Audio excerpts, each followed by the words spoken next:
मंच से अरविंद केजरीवाल ने सीधे निशाने पर बीजेपी को लिया है और गौर करने वाली बात यह है कि अरविंद केजरीवाल की तरफ से इस मंच से 5 सवाल पूरे सम्मान के साथ आरएसएस प्रमुख मोहन भागवत जी से सीधे पूछे गए हैं। कुल मिलाकर अरविंद केजरीवाल की तरफ से कहा गया कि जिस तरीके से मोदी जी देश भर में लालच से ईडी सीबीआई के डर दिखाकर पार्टियां तोड़ने, सरकार गिराने का काम कर रहे हैं, मैं आरएसएस प्रमुख मोहन भागवत जी से पूछना चाहता हूं कि क्या ये लोकतंत्र के लिए सही है, क्या ये देश हित में है। दूसरा सवाल, देश के बड़े भ्रष्टाचारियों को बीजेपी में शामिल कर लिया गया, क्या ऐसी राजनीति से आरएसएस सहमत है। तीसरा सवाल, बीजेपी जो आरएसएस की कोख से पैदा हुई और जिस तरीके से पिछले दिनों देश ने देखा बीजेपी पदभ्रष्ट हो गई है, ऐसे में बीजेपी को पदभ्रष्ट ना हो उससे रोकने के लिए आरएसएस की तरफ से क्या कदम उठाए गए, ये सवाल अरविंद केजरीवाल ने पूछा। इतने पर ही नहीं रुके अरविंद केजरीवाल। आपको याद होगा 24 लोकसभा चुनाव के दौरान बीजेपी अध्यक्ष जेपी नड्डा का एक साक्षात्कार, जिसमें जेपी नड्डा की तरफ से यह कहा गया था कि अब बीजेपी जो है वो बहुत बड़ी पार्टी हो गई है, एक समय में आरएसएस की जरूरत बीजेपी को होती थी लेकिन अब स्थितियां बदल गई हैं। उसी को लेकर निशाना बीजेपी पर साधते हुए अरविंद केजरीवाल की तरफ से कहा गया कि जब जेपी नड्डा ने यह कहा कि बीजेपी को अब आरएसएस की जरूरत नहीं, और वो भी उस आरएसएस के लिए जिसने एक तरीके से सम्मान दिया, जन्म दिया बीजेपी को, तो आरएसएस एक मां समान पार्टी, तो क्या बेटा इतना बड़ा हो गया है कि अब उसे मां की जरूरत नहीं, वो मां को आंखें दिखाए। ये चौथा सवाल जो अरविंद केजरीवाल की तरफ से पूछा गया। और इतने पर ही नहीं रुके अरविंद केजरीवाल। अरविंद केजरीवाल ने 5वां सवाल पूछकर सीधे सीधे निशाना प्रधानमंत्री नरेंद्र मोदी पर इस रूप में साधा कि उन्होंने कहा यह नियम तो आरएसएस की तरफ से ही बनाया गया था ना कि 75 साल की जब उम्र हो जाएगी तो फिर नेताओं को रिटायर कर दिया जाएगा, और इसी नियम के तहत मोहन भागवत जी, आप लोगों ने आडवाणी जी से लेकर मुरली मनोहर जोशी तक,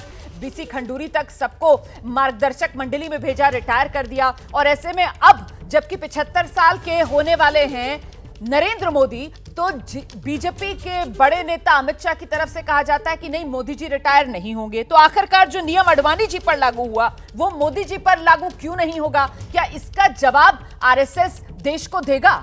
तो कुल मिलाकर निशाने पर बीजेपी, लेकिन सवालों के जवाब अरविंद केजरीवाल की तरफ से आरएसएस से मांगे गए हैं। और कुल मिलाकर इसे इस रूप में देखा जाना चाहिए कि यहां पर कहीं ना कहीं आरएसएस प्रमुख को एक लोकतंत्र और समाज के कस्टोडियन के तौर पर एक न्यायाधीश की भूमिका में लाते हुए नजर आ रहे हैं अरविंद केजरीवाल। इससे अपनी सियासत को लेकर क्या संकेत और संदेश अरविंद केजरीवाल दे रहे हैं, इसी पर चर्चा करने के लिए खास मेहमानों का पैनल हमारे साथ मौजूद है।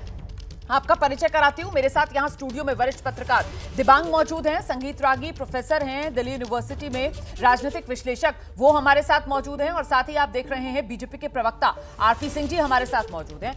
आरपी सिंह साहब, अरविंद केजरीवाल का संबोधन आपने सुना, ये तो मुझे ऐसा लग रहा है मुश्किल बीजेपी के लिए खड़ी कर रहे हैं, क्योंकि निशाना बीजेपी पर साध रहे हैं और यहां पर वो आरएसएस को बीच में लेकर आ रहे हैं और आरएसएस से कह रहे हैं कि जी आप फैसला करो। रोमाना, आपके इस पैनल में आरएसएस के एक विशेषज्ञ बैठे हैं, जहां उनके जी संगीत रागी साहब हैं हमारे साथ। जी, ये उनसे पूछो। मेरे पास उत्तर है, परंतु मैं भी शंका से उनसे को, परंतु उनसे पूछो ज्यादा अच्छा है। और मैं फिर जो उसमें मेरे को जो कहना मैं जरूर कहूंगा, मैं आपके प्रश्न से भाग नहीं रहा, परंतु उनसे पूछे ज्यादा अच्छा। ठीक है जी, तो संगीत रागी जी आप आइए और आप मुझे बताइए कि यहां पर अरविंद केजरीवाल जिस तरीके से बीजेपी की घेराबंदी और तमाम सवालों का एक तरीके से निशाना मैं नहीं कहूंगी, क्योंकि वो कह रहे हैं कि वो पूरे सम्मान के साथ भागवत जी से ये सवाल पूछ रहे हैं और ये वो सवाल हैं जो जायज हैं, जो पूछे जाने चाहिए। और आरएसएस को यहां पर पूरे सम्मान के साथ वो कह रहे हैं, आरएसएस जिसकी कोख से बीजेपी ने जन्म लिया, और ऐसे में अगर बीजेपी पदभ्रष्ट हो रही है, बीजेपी देश भर में पार्टियों को तोड़ रही है, सरकारें गिरा रही है, तो लोकतंत्र के अहित का काम बीजेपी की तरफ से किया जा रहा है, देश के हित में बीजेपी कदम नहीं उठा रही है, और इस सब को लेकर आरएसएस चुप क्यों? आरएसएस की चुप्पी पर यह सवाल। संगीत रागी। देखिए, सबसे पहले तो मुझे लगता है कि अरविंद केजरीवाल को भारतीय आपका इको हो रहा है, जरा इको ठीक कर दीजिए। इसको ठीक करवा लेती हूँ, आप अपनी बात कहिए जी। देखिए, भारतीय जनता पार्टी और मुझे लगता है कि राष्ट्रीय स्वयंसेवक संघ के बीच के उनको संबंधों के बारे में जानकारी थोड़ी अधूरी है। पहली बात तो कि राष्ट्रीय स्वयंसेवक संघ कभी भी भारतीय जनता पार्टी के लिए ये तय नहीं करती है कि आप 75 साल में मैं ठीक करवा लेती हूँ, इको की काफी दिक्कत आ रही है। और तब तक आइए दर्शकों को जरा लेकर चलते हैं। हमारे सहयोगी दीपक रावत जो है वो गोपाल राय से बात कर रहे हैं, दिल्ली सरकार के मंत्री। सुनते हैं। चिंतन होना चाहिए। ये सवाल तो भाजपा के नेता भी पूछना चाहते हैं, ये सवाल तो भाजपा के कार्यकर्ता भी पूछना चाहते हैं, ये सवाल तो आरएसएस के स्वयंसेवक भी पूछना चाहते हैं, ये सवाल तो पूरा देश पूछना चाहता है, लेकिन डरा हुआ है। अरविंद केजरीवाल को अब कोई डर नहीं, इसलिए आज उन्होंने देश हित में अपने सवाल जनता के सामने रखे हैं और मोहन भागवत जी से ये सवाल उठाया है कि राष्ट्र हित में इसका जवाब जरूर दें। तो आज एक तरीके से जंतर मंतर से अपने चुनावी आगाज कर दिया है, झाड़ू लहराकर अरविंद केजरीवाल ने बता दिया है कि अब सीधा जनता के बीच वोट मांगने के लिए पहुंचेगी आम आदमी पार्टी। निश्चित रूप से अरविंद केजरीवाल ने इस्तीफा एक ही बात पर दिया है कि अगर मैं ईमानदार हूं तो मुझे वोट देना, अगर मैं बेईमान हूं तो मुझे वोट मत देना। आज जनता की अदालत की जो शुरुआत हुई है दिल्ली भर में आगे जारी रहेगी और हमें भरोसा है कि जनता भी अपना फैसला झाड़ू पे बटन दबा करके देगी। गोपाल राय कैबिनेट मंत्री जो ये बता रहे थे कि किस तरीके से अब जनता के बीच जाने की कोशिश करेगी पूरी पार्टी की। अरे यार, आइए जरा एक बार फिर से रुक करते हैं अपने मेहमानों का और फिर से बात करने की कोशिश करते हैं। संगीत त्यागी जी, अब वो इको की प्रॉब्लम अगर ठीक हो गई है सर तो प्लीज अपनी बात रखिए जी। हाँ ठीक है।